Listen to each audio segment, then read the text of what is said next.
Alright guys, welcome to RC Mojo. This week we've got another kit to build, a Tamiya Lowride pumpkin. It's basically the good old F100 pumpkin hardbody dropped onto the rear-wheel drive M06 chassis. Trying to shoehorn an on-road chassis under the pumpkin body has been attempted many times. Most put together a pan chassis, usually using Bowlink, or in the UK I've seen a couple using Gearbox Parts.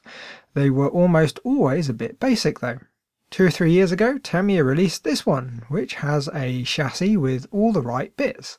A tough tub chassis, bell crank steering, double wishbone suspension, and all the usual good stuff.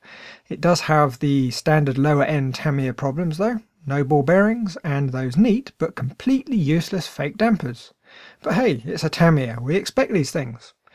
As far as I can tell, the kit normally comes with an ESC, the Tamiya TBLE02S, a nice little ESC, but I want to use something different, so I got the kit without an ESC.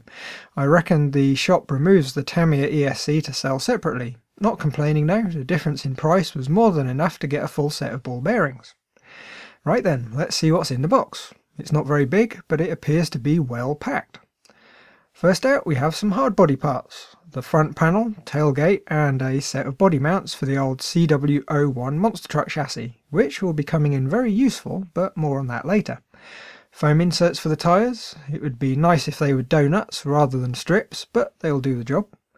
2 sets of these, a rather chunky bumper. It's made from the slightly flexible plastic rather than the super hard stuff, which is nice. We've got the fake dampers and some body mounts. The chrome parts, lovely and shiny. You can see I'm in need of a haircut sooner rather than later. Here we have some gearbox parts. As always with Tamiya, they'll go together perfectly with a high degree of precision for a nice smooth, if a little noisy gearbox. One of the places Tamiyas rarely disappoint. The big front bumper, or possibly a child's snow shovel. It seems a bit oversized. Next we have the body, which I must say isn't quite as nicely moulded as other Tamiya hardbodies. I'd guess the original 1987 moulds have been modified, leaving a few marks. Nothing a bit of wet sanding won't fix though. It's still got the holes for the CW01 chassis too, so they'll probably need to get filled. Could be worse, they could have sold the kit with one of those polycarbonate ones. The tyres, they give you 2 compounds, one hard and one soft. Since the chassis is rear-wheel drive, it'll need as much help as it possibly can to stop it spinning out.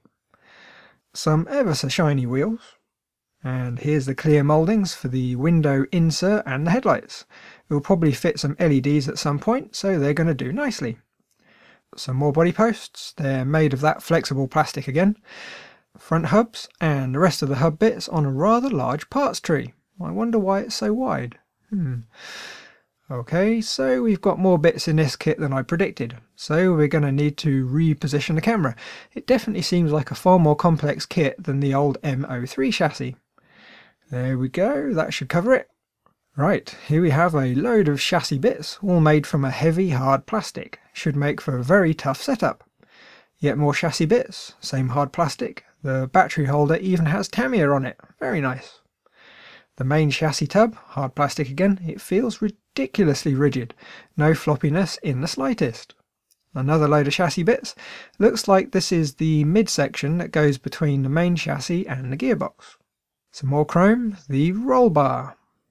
Nearly done I think. Here we have the metal parts bag. I'm not going to open it up, but you can guess the sort of stuff it's got in it. Lots of screws, nuts, bushings, the motor of course, springs, and the usual little set of tools and some grease. There's a rather nice decal sheet, looks a lot like the original pumpkin one, very nice, but I think we're going to be building it just with paint and no decals.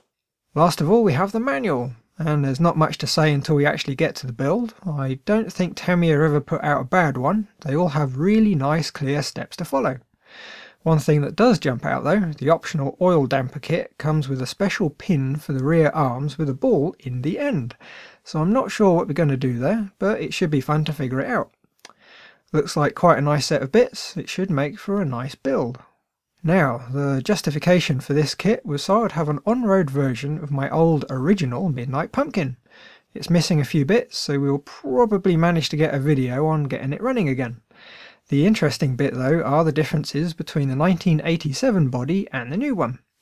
The first thing that stands out are the new body post holes on the bonnet, along with the ghost of 2 more. It makes sense it'd be different, but it would have been nice if they blocked up the original holes in the wings.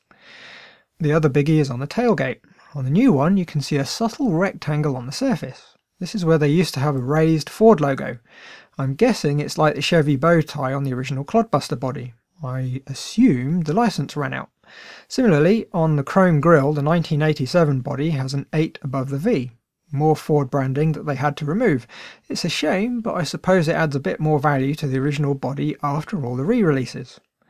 To get the CWI1 running again, there's only a few bits that need cleaning up.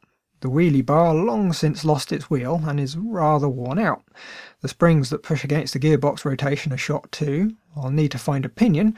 I used to run an 18-tooth pinion from the Hornet with a Kyosho magnetic Mayhem motor, so I'll try and find the bits to do that again.